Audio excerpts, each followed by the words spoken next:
माझ्यापर्यंत सुद्धा तीच माहिती आलेली आहे.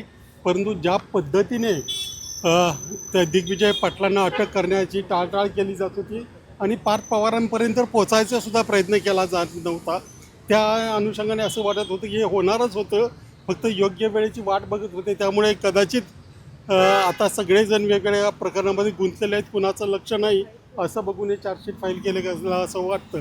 परंतु याच्यामध्ये काही झालं तरी एक मुंढवा असेल किंवा शिवाजीनगरचा घोटाळा असेल, याच्यामधून जे कोणी लोक आहेत ते कागदोपत्री इतके अडकलेले आहेत की त्यांना सोडवणं म्हणजे त्या गुन्ह्यांना पाठीशी घालण्याचाच प्रयत्न आहे, एवढं याच्यातून दिसतंय. गुन्हेगारांना पाठीशी घालतात असं वाटतंय का?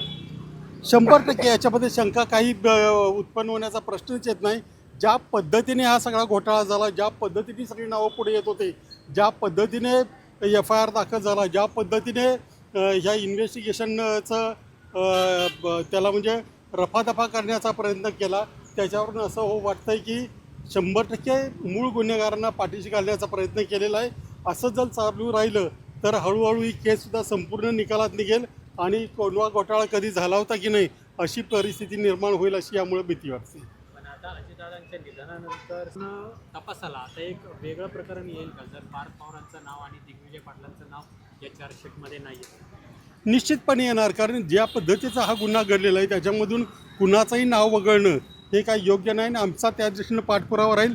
चार्जशीटची प्रत अजून हातात आलेली नाही, परंतु ते आल्यानंतर मात्र जर असं त्यांनी केलं असेल पोलिसांनी, म्हणजे केलं आहे याची आमची खात्रीच आहे, तर त्याच्यावर आम्हाला पुढचा काहीतरी उपाय बघावा लागेल. तुम्ही आता नेमकी काय भूमिका घेणार आहे? आधी ते चार्जशीट हातात येऊ दे, त्यानंतर जर गरज पडली तर ज्यांनी हे केले आम्ही कदाचित कमिशनरना भेटू, कदाचित वेळ पडली तर कोर्टात जाता येईल. याच्या संदर्भात तिन्ही प्रकार जे काही उपलब्ध आम्हाला रेमेडीज आहेत, कदाचित लोकायुक्तांकडे जावं लागेल, त्या सगळ्या आम्ही पार पडू. कदाचित पोलीस प्राधिकरणाकडे आम्हाला जावं लागेल की हे चुकीच्या पद्धतीने इन्व्हेस्टिगेशन झालं आहे म्हणून.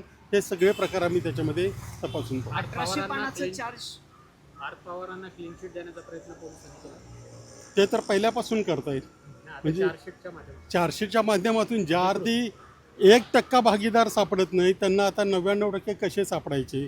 त्याच्यामुळे हे ज्या पद्धतीने हे FIR झाला आणि ज्या पद्धतीने पुढचं सगळं इन्व्हेस्टिगेशन झालं त्याच्यातून याच्यात काही ठराविक लोकांना सोडून म्हणजे शीतल तेजवानी वगैरे असे वगळता सगळ्यांना निर्दोष सोडण्याचा हा प्रयत्न आहे, असं माझं ठाम मत आहे. जमीन विक्री करणाऱ्यांना दोषी ठरवलंय, खरेदी करणारे त्याच्यामध्ये दोषी नाही आहेत असं त्यांचं असं दिसतंय. मुख्य आरोपी म्हणून ज्यांनी जमीन विक्री केली त्यांनी घोटाळा केला, ज्यांनी खरेदी केली त्यांचा नाही असं दिसतं. मग असंच असेल तर गांजा किंवा मेफेड्रॉनमध्ये जे वाहतूक करणाऱ्यांपासून सगळ्यांना पकडतात, पिणाऱ्यांपासून ते गांजा ओढणाऱ्यांपासून किंवा मेफेड्रॉन घेणाऱ्यांपासून तयारी करणाऱ्यांपासून ते गुन्हे आणि या गुन्ह्यामध्ये काय फरक आहे? म्हणजे पोलिसांना गुन्हेगारांमध्ये वर्गीकरण करण्याचा अधिकार दिला कोणी? तो अधिकार कुणालाही नाही आहे.